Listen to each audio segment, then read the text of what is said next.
With Darwin Milan making a magnificent 100, Middlesex passed 200 in a NatWest T20 Blast innings for the second night in succession as they beat Sussex by 42 runs at the Brighton and Hove Jobs.com county ground. Kyle Abbott matching Milan, each with the best T20 performances of their careers. Batting first after winning the toss, the visitors could not have made a much better start. The opening pair going on to record the second largest opening wicket partnership in domestic T20 cricket.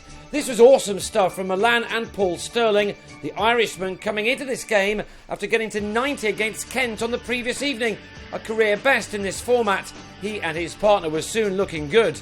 We had to wait until the fifth over for the first six of the night, that going to Sterling, who is in outstanding clean hitting form right now. Middlesex had 60 runs on the board after the 6 overs of power play, but the lifting of the fielding restrictions did nothing to help the Sharks, Sterling immediately going after Michael Yardy. Thus far, Sussex have relied on Yardy and Will Beer to squeeze the life out of the batting team in the middle overs. Not this time, Milan tucking into the leg spinner here. The visitors had the 100 up in the 10th over. Sterling had rushed to another 50 off 28 balls and was in no mood to calm down. Milan was slower at the start, but boy did he make up for that. He had only 34 runs to his name at the halfway stage, yet he was to have a ton of 58 balls later on. This punishing partnership was to go on to realise 187 runs. And it was at last ended by Ollie Robinson, Sterling missing the ball for once to be bowled for 88. That's 178 T20 runs in 24 hours for the powerful Irish international. Owen Morgan came and went to the next ball, Chris Jordan with the catch at long off as Robinson tried to claw his side back into this game. All eyes were now on Milan, who as a 20-year-old 7 summers back made the headlines with 100 in a T20 quarter-final against Lancashire.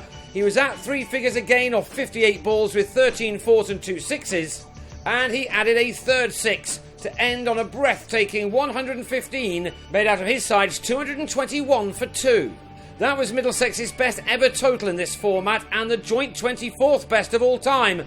This, the day after they'd made their highest ever score at Lord's. So how to chase that down? By hitting the 9th ball of the reply into the distance.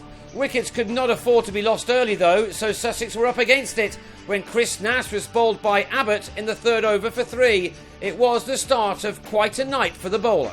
It was set up nicely for Mahela Jayawardena, but he was out in the next over. Morgan with the catch off a cover drive off James Harris. And the Sharks were left with a lot to do by reaching only 50 for 3 from the power play.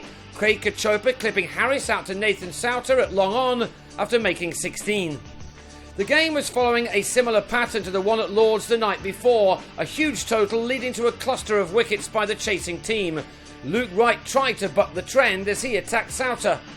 James Franklin bagged a fifer in that win over Kent, and he reduced the hosts here to 73 for 4 after 9 overs as Harry Finch gave Morgan his second catch of the night, judging a real skier well before tumbling to the ground.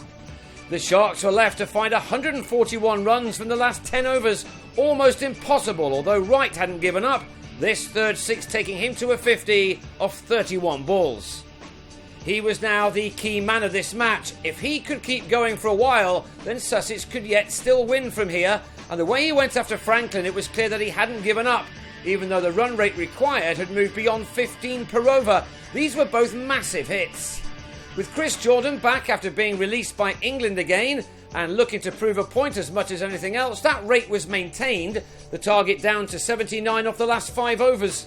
Wright was playing a brilliant hand and he moved into the 90s, taking the runs required down to 65 off 24 balls. A couple of big overs now, and this was still anyone's game. But then Abbott returned to the attack to alter everything. With his first ball, the South African watched Wright hit the ball high into the night sky to be on his way for an exceptional 47-ball 91, an innings which would have won many a game. Then next ball, Jordan was also out for 35. The partnership between the two, which had been worth 84 runs in 44 balls, now quickly forgotten as Morgan claimed catch number 3. Abbott rather remarkably delivered a double wicket maiden. So the rate required was now into the 20s. More wickets then were bound to come, and they did. Morgan was involved yet again as Harris ended the 18th over with a wicket of Beer, who clubbed to long off. Then next ball, Abbott bowled Stephen Pilot for a golden duck.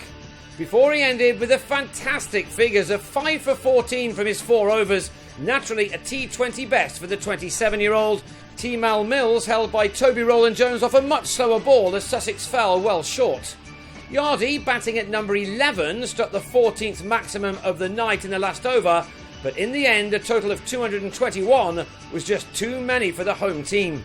They finished on 179 for 9 and that meant a defeat by 42 runs, Middlesex with 2 thumping wins in a row. They now head to Hampshire for a game next Thursday, while the Sharks will hope to put this second defeat from 4 behind them when they return to T20 action in a fortnight's time at home to Essex.